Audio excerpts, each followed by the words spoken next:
Y hablamos de violencia de género, de mujeres que se comunican a la línea de emergencias precisamente, en su mayoría, pidiendo ayuda, pidiendo asistencia. Estamos con Julia Kolodny. ¿Cómo estás, Juli? Hola, Vero. Bueno, muy buenos días. Buen día. Bueno, ¿por qué hablamos de esto? Porque el Ministerio de Mujeres, Géneros y Diversidad elaboró un informe bien detallado sobre lo que fue, Vero, el funcionamiento de la línea 144 durante el año 2020. Si te parece, vamos a verlo con unas placas para... Un año particular, el año de la pandemia, sí, ¿no? Así es, y eso lo vamos a anotar en los siguientes números. Hubo el año pasado 108.403 llamados que en realidad son comunicaciones, porque recordamos que la línea incorporó el mail y el WhatsApp, con lo cual estos son 108.403 comunicaciones a la línea 144.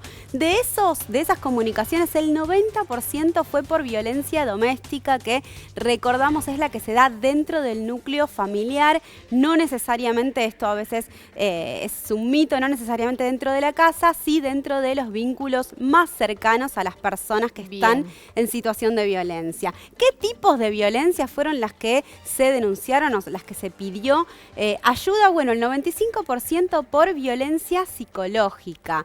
El 67% violencia física, 37% violencia económica y patrimonial, 34% simbólica y 13%, Vero, por violencia sexual. ¿Por qué decimos todas estas?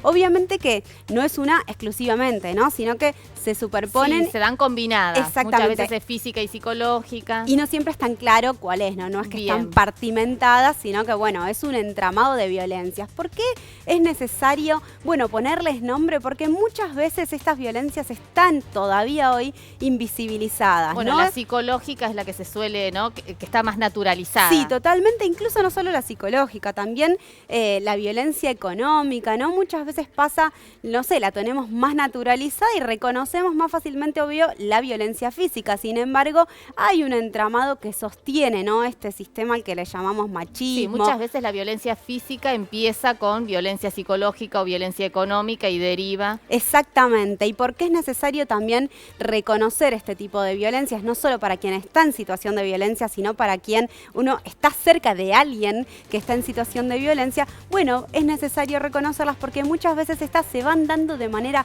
previa, ¿no? A eso que conocemos como la violencia extrema, como es la violencia física, el femicidio, la violación, etcétera. Hay más información. Hay más información. Vamos a ver entonces quiénes son los agresores, ¿no? De las personas que han llamado. El 90% varones. ¿Y cuál es el vínculo con la persona que está en situación de violencia? 44% exparejas son los agresores y el 39% pareja actual. Con lo cual es muy fácil de ver que la gran mayoría de las situaciones, los agresores son del vínculo más íntimo, ¿no? De ese lugar. En el 90% hombres, no siempre pareja o expareja. Sí. Puede ser padres, hijos, hermanos, digo, ¿no? Es interesante lo que decís, Vero, porque muchas veces hablamos de las parejas. La violencia doméstica a veces está vinculada a si es pareja o no pareja. Sí. Muchas veces esa violencia viene de otro familiar. Incluso la violencia simbólica, económica, ¿no? Muchas veces también viene por otros lados, por el lado de las familias. Seguimos con la siguiente placa. ¿Quiénes son las personas que están en situación de violencia? El 98% son de los que llamaron a la línea 144. Recordamos, son mujeres.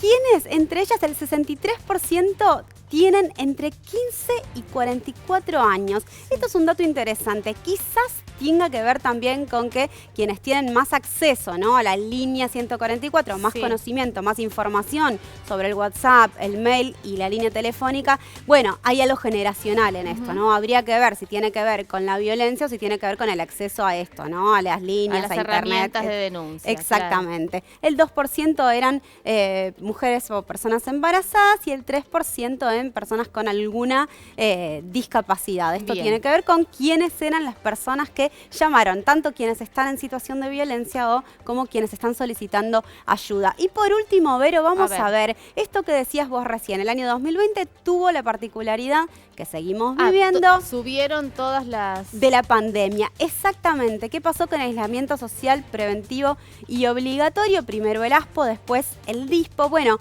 el primer mes estuvo más o menos similar. Sí. Y ahí en la comparativa con el 2019 vamos a ver que 195 llamados en el 2019, 253 en el mes de abril, se disparó. En los meses se ve claramente, en los primeros meses de mayor restricción, recordamos, bueno, se dispararon los llamados a la línea 144 y esto tiene que ver con lo que venimos diciendo. Ese lugar, que es el hogar, que debiera ser el lugar más seguro para las mujeres y para las personas, bueno, no lo es. ¿Y por qué también es necesario decir esto? Bueno, porque hay un mito, ¿no? De que la violencia se da en esos callejones oscuros, exactamente. Claro, sí, en la vía pública, que la amenaza está fuera del hogar. Exactamente. Bueno, lo que vemos en la mayoría de los casos, en lo que tiene que ver con la línea 144 y que después se replica también cuando vemos los femicidios, es que el lugar más inseguro sigue siendo dentro de la casa. Sí, es interesante que todas estas estadísticas sirven como herramientas para tomar medidas públicas, Totalmente. ¿no? Políticas públicas. Exactamente. Gracias, Juli. De nada. Ahora seguimos con Juan Carlos Fernández y el